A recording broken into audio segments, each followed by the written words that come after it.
Uns que estão melhores, outros não tão bem. Eu quero agradecer a Deus a possibilidade de retornar a casa.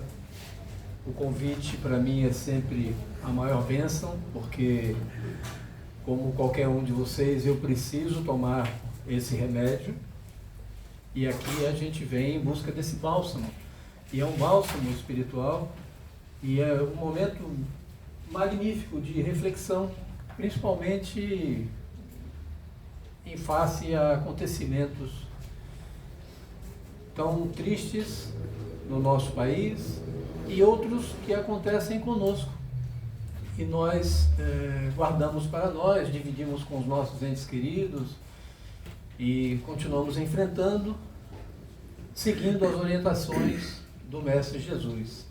Quando ele nos afirma: vinde a mim todos vós que estáis aflitos, cansados, sobrecarregados, e eu vos aliviarei. É muito difícil uma pessoa que esteja passando por um momento de dor e sofrimento, de perdas materiais, mas fundamentalmente separação de entes queridos, dos seus animaizinhos domésticos, e, enfim, em situações tão tristes quanto os nossos irmãos do Sul estão passando.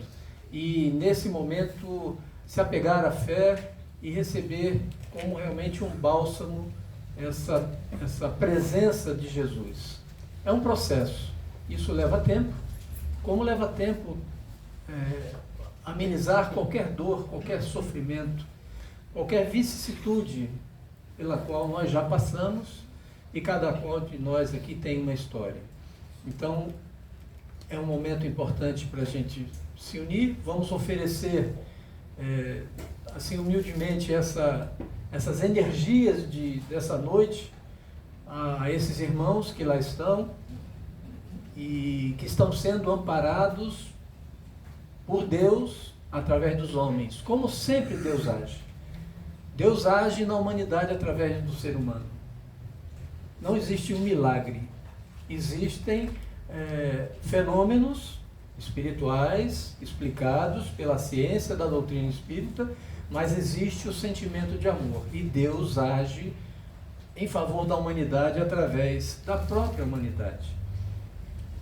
Vamos hoje conversar um pouco sobre nós, espíritos imortais que somos. É um mantra que precisa estar sempre sendo lembrado. Não somos quem achamos que somos. Esta é uma única existência, absolutamente. A vida foi nos dada por Deus. Fomos criados num determinado momento, no tempo e no espaço.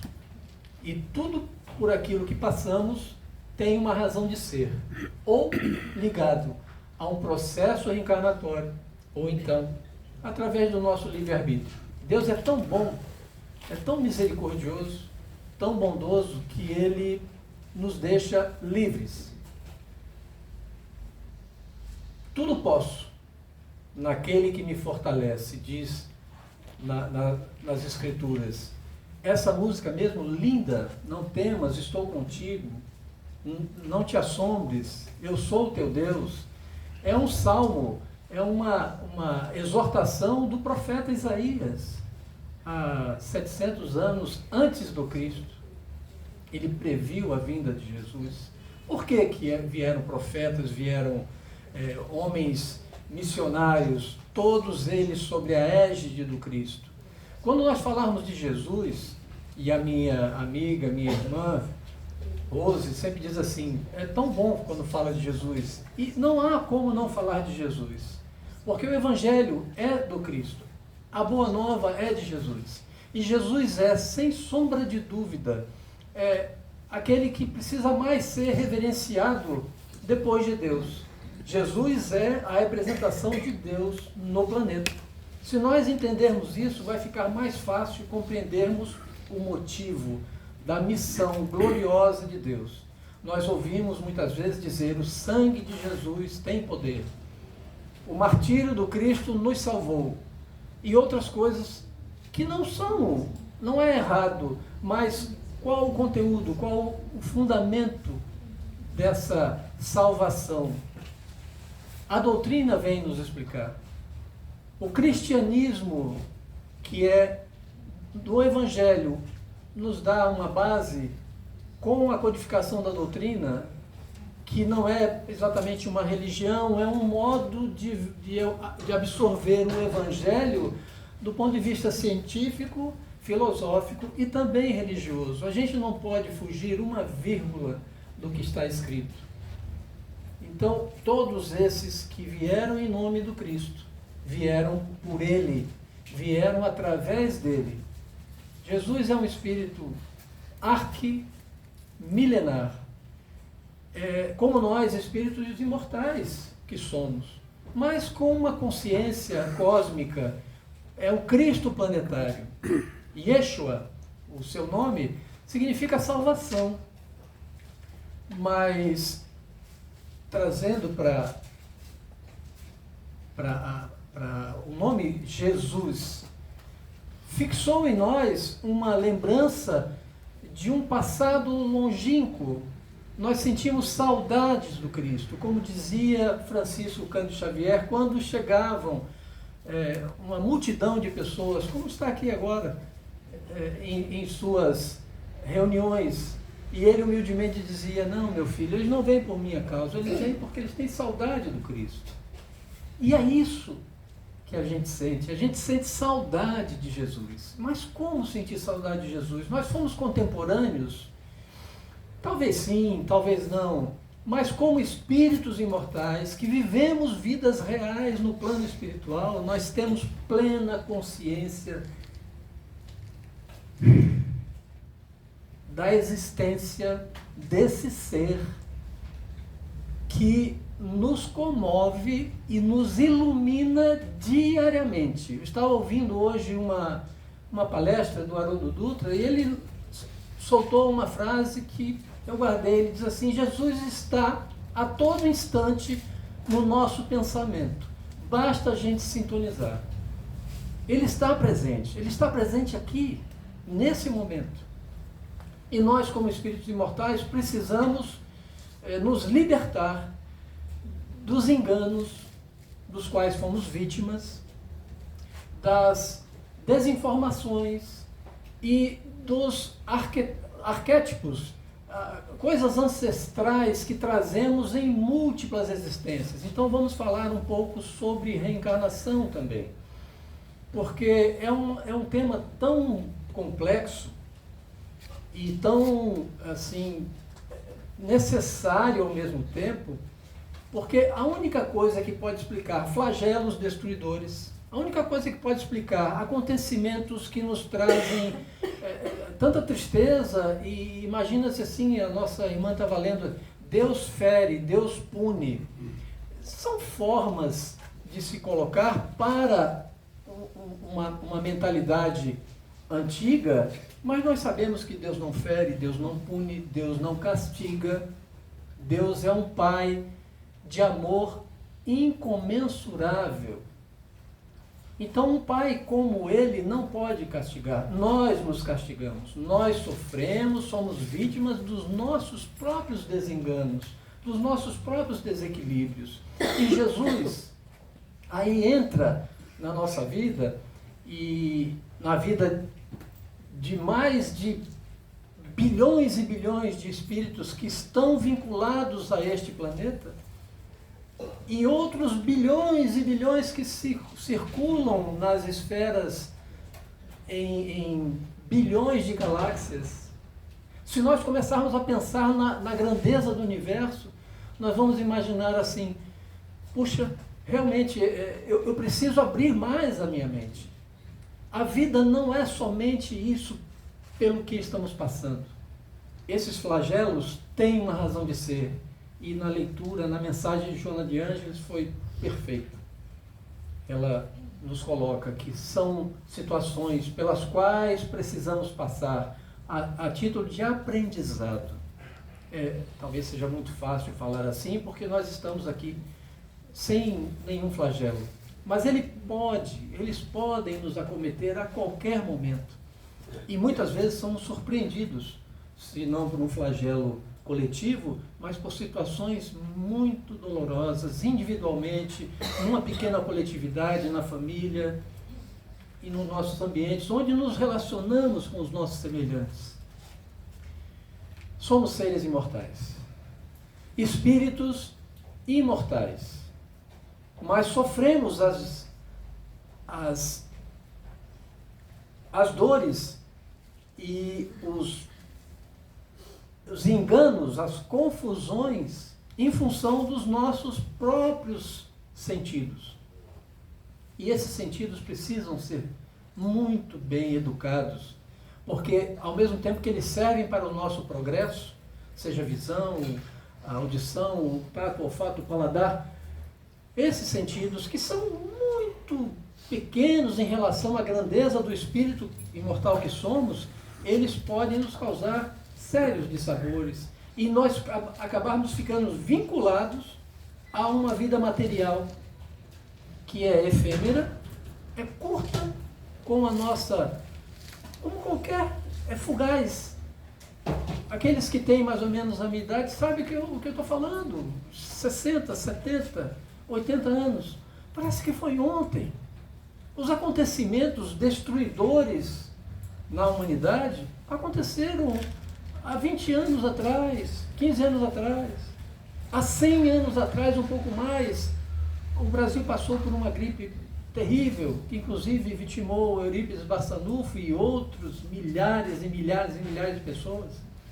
Existem guerras, sim, existem dissensões, violência, mas o ser humano está progredindo. Dentro dos princípios fundamentais da doutrina, falar de Deus é indiscutível, porque o próprio Cristo nos fala deste Pai, onde ele diz: crede em Deus, crede também em mim. Ou seja, Jesus nos traz a verdade. E qual é a verdade da sua missão? Para a doutrina espírita é muito claro.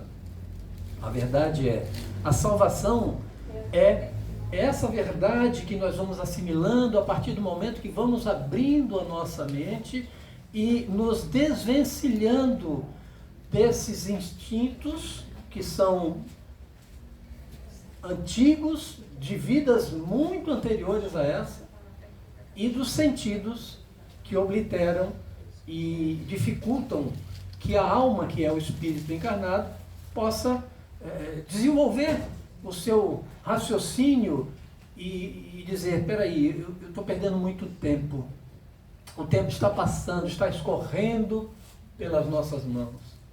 O que eu preciso fazer? Muitos dos irmãos aqui presentes, com certeza, já estão sentindo essa sensação de...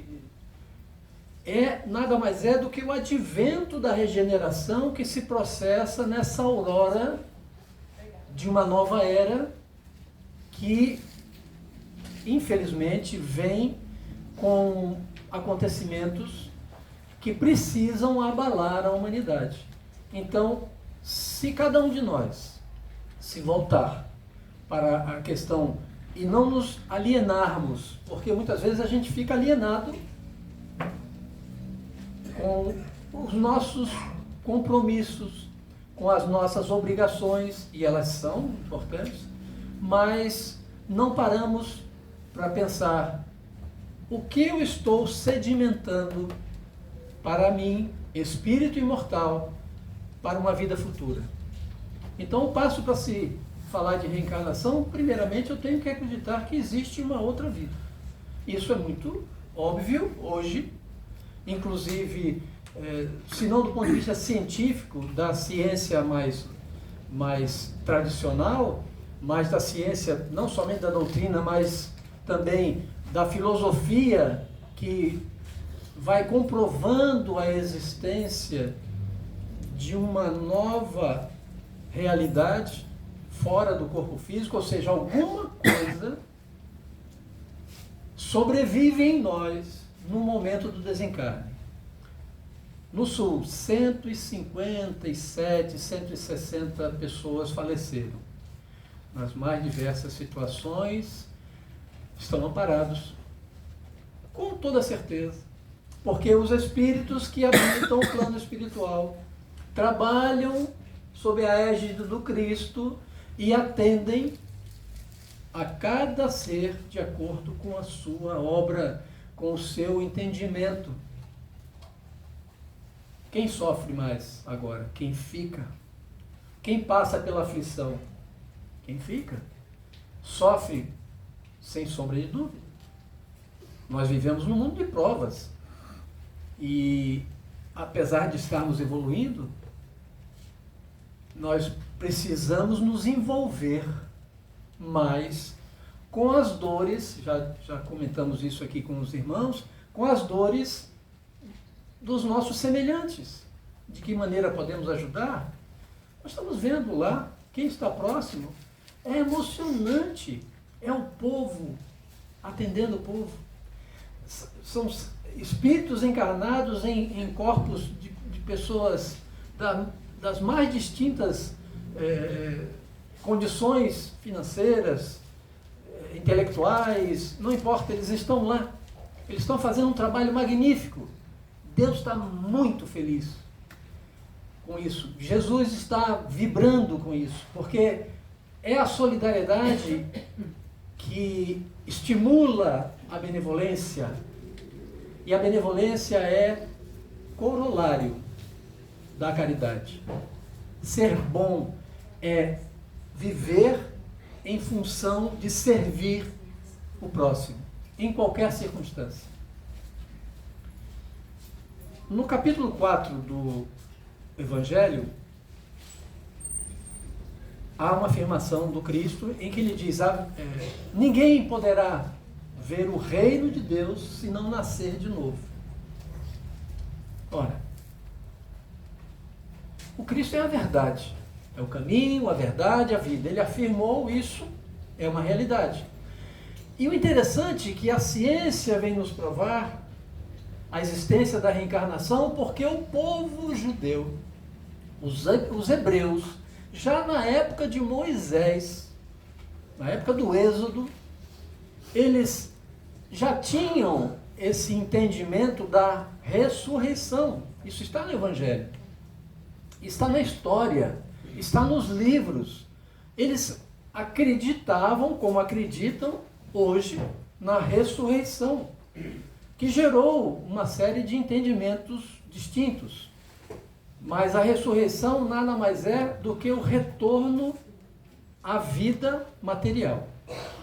Só que o Evangelho nos fala que não é muito claro para o povo hebreu, como não era muito claro para os judeus, e hoje também continua sem a chave que a doutrina nos traz, e abre a porta e diz assim, aqui, a ressurreição é a reencarnação. Mas como é possível? Como é possível que Zaqueu, que era um chefe dos coletores de impostos, passa por várias existências e se torna Adolfo Bezerra de Menezes? Não é incrível isso? Como é possível que Dom Pedro II, filho de Dom Pedro I, no início lá, no processo da época contemporânea do Cristo, era aquele centurião que colocou a lança para verificar se Jesus ainda estava vivo? Como é possível que Joana de Ângeles tenha sido Joana de Cusa, que tenha sido o mesmo espírito que habitou o corpo de uma madre superiora na Bahia, e que sofreram lá atrocidades em épocas das lutas, guerras civis, etc. Como é possível? Nós precisamos crer. Primeiro, acreditar na imortalidade da alma. E hoje nós temos médiuns fantásticos, maravilhosos, que psicografam cartas de entes queridos com uma credibilidade, com detalhes, com uma sutileza que é impossível que houvesse fraudes.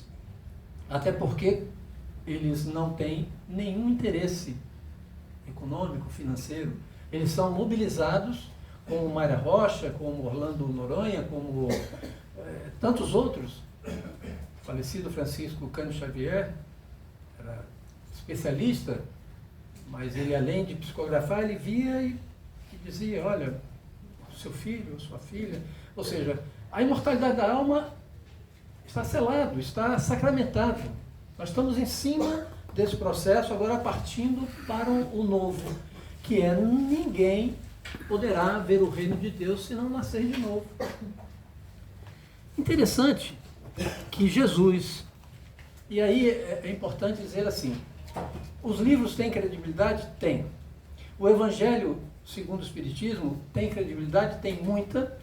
E a doutrina, pelo processo de codificação, que foi, digamos assim, coordenado pelo próprio Cristo, Kardec, Hippolyte Léon Denis Rivail, recebeu orientação do próprio Cristo, de Jesus.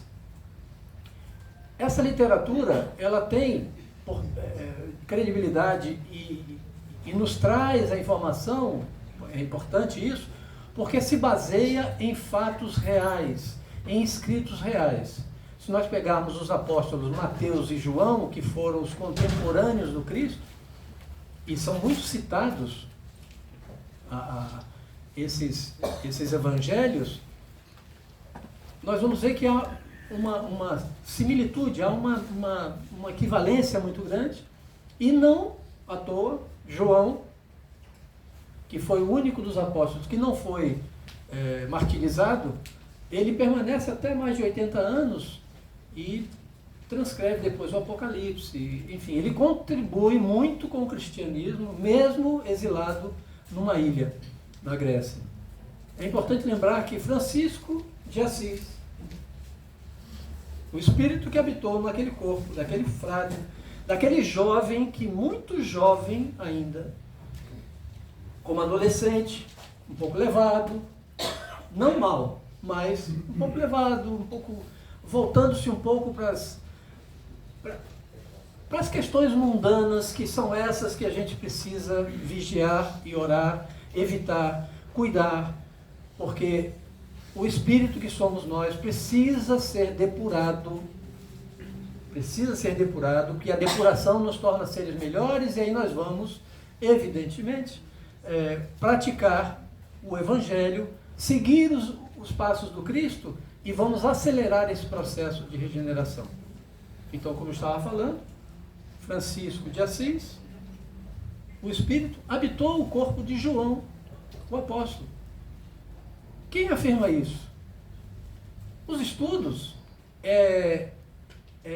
ratificado pela Federação Espírita Brasileira, não há questionamentos em relação a isso, mas isso é importante saber quem fomos, ou quem é fulano hoje, ou quem foi no passado.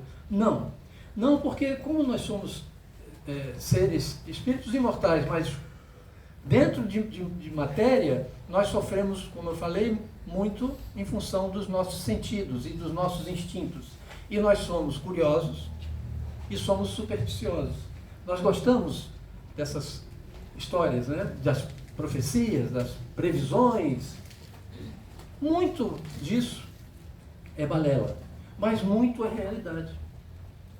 O que é ligado à religiosidade e tem o caráter sereno, brando, pacífico, como o próprio Cristo nos dizia, o que é reflexo de uma bem-aventurança, o que nos traz a paz, toda e qualquer informação nesse sentido, é passível de ser lido, estudado e certificado. Jesus, nós sabemos, ele foi abordado por Nicodemos. Nicodemos, um senador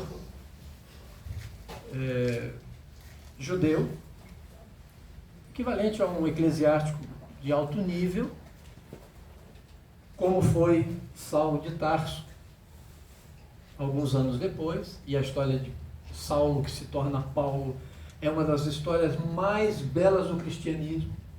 e nós devemos ler esse livro, Paulo Estevão, devemos ter o Evangelho na nossa cabeceira. A gente precisa vivenciar mais a religiosidade, independente se aqui temos cristãos, espíritas ou irmãos que estejam iniciando um processo, mas que são homens e mulheres de bem. Nicodemos, então, aborda o Cristo, e aí eu vou ler um pouquinho só para dar assim, um tom ainda mais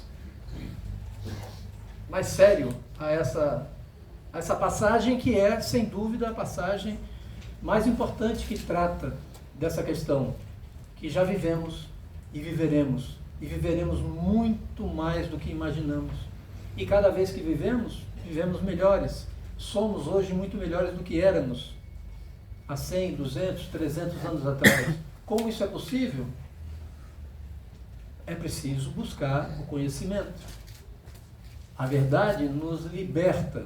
Essa é a questão. Então ele pergunta, mestre, ele chama Rabi, né? Nas escrituras fala Rabi. É mestre, é uma referência a alguém que você respeita e considera porque vê o exemplo. Sabemos que vieste da parte de Deus para nos instruir como um doutor, porquanto ninguém poderia fazer os milagres que fazes se Deus não estivesse contigo. Ora, o que impactava no povo da época? Eram os milagres. A missão do Cristo, como nós falamos, ela é muito mais grandiosa do que os seus milagres. E a Gênesis vai nos dizer isso. Os milagres, eles tiveram uma função de aproximar os gentios, principalmente, aqueles que não tinham uma religiosidade definida. E esses gentios, além dos demais, eram pessoas muito rudes. Não à toa Jesus dizia, eu não vim para os sãos, eu vim para os doentes. Quem são os doentes? Ainda somos nós, meus irmãos. Nós ainda estamos doentes da alma. Que doenças são essas? São as mais diversas. Basta cada um com humildade fazer uma reflexão e verificar onde está o meu calcanhar de Aquiles. Onde está onde eu posso tropeçar? Onde está a minha queda?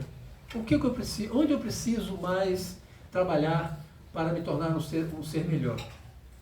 Então ele diz isso, e o Cristo, Jesus, o Cristo planetário, a luz do mundo, diz assim, em verdade vos digo, ninguém pode ver o reino de Deus se não nascer de novo. E aí Nicodemos diz, mas como um homem velho retornar à barriga da sua mãe, aquela coisa toda, né? Isso está nas Escrituras, isso foi dito, isso foi lavrado por Mateus, isso foi comentado por João. Jesus realmente disse essas palavras, essa interlocução, ela existiu. E aí vem a parte mais bela. Ele diz assim, o Espírito sopra onde quer. Nós podemos ouvir a sua voz, mas não sabemos de onde ele vem, nem para onde ele vai. Jesus não tinha como abrir a verdade para nós que naquele tempo éramos ainda tão rudes de entendimento, ignorantes do ponto de vista de não sabermos. Hoje não, hoje nós sabemos.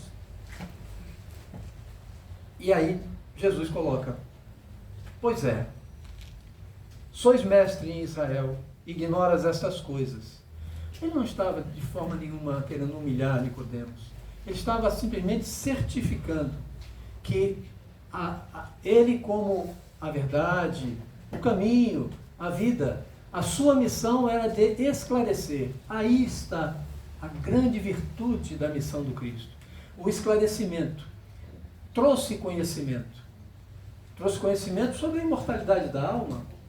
Ele é viciado, ele é mutilado, ele é martirizado, ele sofre as piores das aberrações, num requinte de crueldade impossível, um espírito iluminadíssimo, num corpo belo, porque de tão belo, no livro, há 2000 anos atrás, há uma referência de uma carta que, na época, o Emmanuel, que foi o mentor do Francisco Cândido Xavier, do Chico, ele era um senador romano. E ele diz, é um homem tão belo que jamais vi outro igual. Ele cita os cabelos do Cristo, da cor de amêndoa. Ele cita os olhos, que da beleza causavam espanto e até um certo pavor. Pavor para aqueles que... Quanto maior é a nossa dificuldade de aceitar o amor de Deus, maiores são as nossas imperfeições e mais difícil é encarar de frente o verdadeiro amor. Jesus é o amor verdadeiro, é a referência de Deus em nós. E aí ele então diz assim, esta frase é fabulosa: digo-te em verdade, e ele usava muito, em verdade vos digo, que não dizemos senão o que sabemos, e não damos testemunhos senão do que temos visto. Por que é importante isso, meus irmãos? Porque isso pode ser falado por qualquer pessoa que tenha muita credibilidade entre nós. Isso pode ser falado por uma celebridade, e nós estamos vivendo momentos em que as celebridades não têm muita referência positiva do ponto de vista das virtudes. Celebridades deveria ser um título dado a pessoas que contribuíram muito com a humanidade. Celebridade é o Cristo. E quando ele diz, não digo senão do que tenho visto, é porque Jesus, ele vivia muito na matéria, em atendimento de amor nos seus gestos. Por isso ele dizia, não vim para ser servido, e sim para servir. E em cada processo de cura do corpo físico, ele tinha uma palavra. Muitas vezes perguntava, o que queres que eu faça? Se Jesus perguntasse para qualquer um de nós hoje, o que queres que eu faça? O que nós pediríamos a Jesus? Fica aí uma reflexão. O que nós pediríamos a Jesus se tivéssemos a graça de percebê-lo no momento do repouso do corpo físico, que é no sonho, que são momentos importantes em que temos contato com a espiritualidade, e ele dissesse, o que queres que eu faça? Porque para Paulo de Tarso ele disse, Paulo, Saulo, Saulo, por que me persegues? Por que me persegue? Imediatamente, Saulo de Tarso diz, o que queres que eu faça? Ele usa a mesma frase do Cristo. Aqui, Jesus está simplesmente reforçando para Nicodemos, para cada um de nós. Ele só fala do que ele vê, do que ele entende e do que ele domina. Jesus, ele é excelso em todas as virtudes. E aí nós podemos imaginar como deve ser Deus. Porque ele, Jesus, tem contato direto com Deus. Ele vive na matéria enquanto estava aqui e vivia em contato com o mundo espiritual. Isso causa um sofrimento muito grande também. Tem um livro de Ramatiz que cita o momento em que Jesus está no Horto das Oliveiras, e é uma descrição fabulosa. E do ponto de vista científico, ele diz que ele chegou a suar sangue. Isso está nas Escrituras, e a ciência hoje diz que isso é muito incomum, mas pode acontecer, dado as energias com que Jesus trabalhava. Porque a sua missão é justamente essa, trazer a confirmação da existência de um Deus único, soberanamente justo e bom. Não tem crueldade, não tem castigo, tem livre-arbítrio. Mas olha a nossa responsabilidade.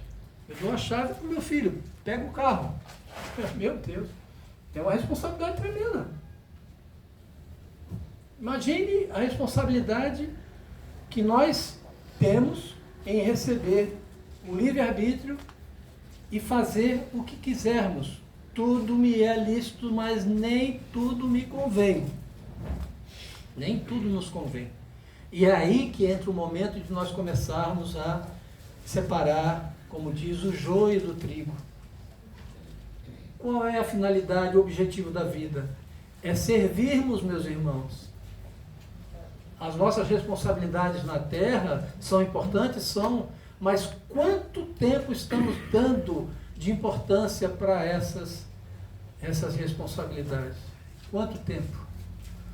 E quanto estamos dedicando às questões de ordem espiritual? Por isso que ele fala para Nicodemos: se não entendeis das coisas que falo, quando falo das coisas da terra, ou seja, do mundo, a questão mundana, e Jesus é perfeito, ele diz, não temas, né? Tende bom ânimo, eu venci o mundo. Vencer o mundo é parte da missão do Cristo, é vencer as nossas próprias dificuldades. A salvação se dá no momento que eu sei da existência de Deus. E isso é fundamental porque a humanidade viveu sem essa informação e ainda vive sem ter essa certeza e esta fé de que existe um Deus e esse Deus olha por nós. E o Cristo é submisso a Deus, independente da sua grandeza, da imortalidade da alma, ou seja, nós continuamos vivendo, sobrevivemos ao corpo. Obrigado. Deixar não? Brincadeira. Existe a progressão do mundo, a progressão dos espíritos, ou seja, há um processo de evolução e nós seremos cada vez melhores. E há uma pluralidade de existências, porque ele volta no seu perispírito, ele é tocado por Tomé, ele torna-se visível e é possível tocar no Cristo. O que ele quer dizer com isso? Tudo que a doutrina está nos falando. Então, meus irmãos, qual a mensagem que é muito mais importante do que o mensageiro? E se Jesus dizia: eu não vim para ser servido e sim para servir, quem sou eu para imaginar que tem alguma importância? Mas a importância da mensagem é que ela vai calar em nós profundamente essa questão de rever os nossos conceitos. Ao sairmos desse portal, que isso aqui é um portal, isso aqui é um ambiente que a gente esquece, dependendo da situação, esquece até lá de fora. Quando voltarmos para a nossa vida, o dia a dia, possamos lembrar que temos um compromisso. Existe um processo em que nós nos comprometemos com o próprio Jesus. E que como pais, filhos, e, enfim, nessa relação que nós temos com os nossos semelhantes, nós temos um compromisso, nos tornarmos seres melhores, mas colaborar também com o nosso próximo. Que Deus nos abençoe, nos proteja, ilumine os nossos irmãos do Sul, principalmente aqueles que estão socorrendo os nossos irmãos e no mundo inteiro. Não vamos ficar alienados. Quando sempre possível, uma prece. A prece é, como diz Santo Agostinho, que também era um eclesiástico, a prece é o orvalho que refrigera o calor excessivo das paixões. Ela nos une a Deus, une o nosso pensamento a Jesus e aos nossos queridos entes que estão vivos, esperando por nós, quando nós retornarmos ao mundo real, que é na espiritualidade. Muito obrigado. Palmas para Jesus.